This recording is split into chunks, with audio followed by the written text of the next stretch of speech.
Hey, this is Brian Jackson, Ableton certified trainer from Brooklyn, New York, and this is the 8th video in my Ableton Live QuickTips series with the goal of showing you 100 essential efficient workflow techniques in 33 3-minute or less videos. This video and the next few in the series are about making selections and editing in the arrangement view. This video is about making big structural edits quickly and effortlessly. So let's start by looking at the edit menu. And you may or may not have noticed these time edits: cut time, paste time, duplicate time, delete time. Time edits are not looking at the clips, they're looking at the selection start and selection end markers that you can see right here. And let's say that I wanted to just duplicate this whole amount of time and have it push everything over for me.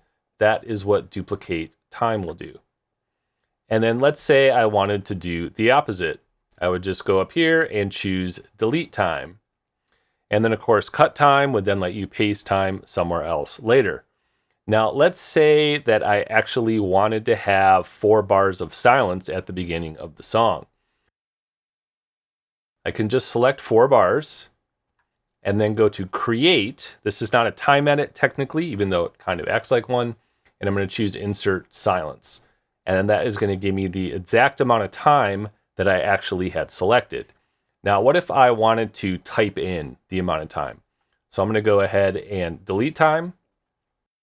And then now if I go to create and choose insert silence, I can type in what I want. So let's say I wanted to add 2 bars here. I'm going to hit OK. And there we go. I now have extra 2 bars at the beginning, and you can do this anywhere in your song. And then I like to use the loop sometimes to make sure that I have the right amount of time selected before I do a time edit. So I can see I have 2 bars here, and I'm just going to right click on the loop brace, and then I could choose any of the time edits. Now, I do recommend learning these key commands. For one, they're pretty easy to remember, and 2, you can do a lot of really big changes to your project really quickly and easily extend or shorten a whole arrangement. There you go. Time edits and insert silence in the arrangement view. If you appreciated this video, please give it a like and consider subscribing, sharing, or commenting.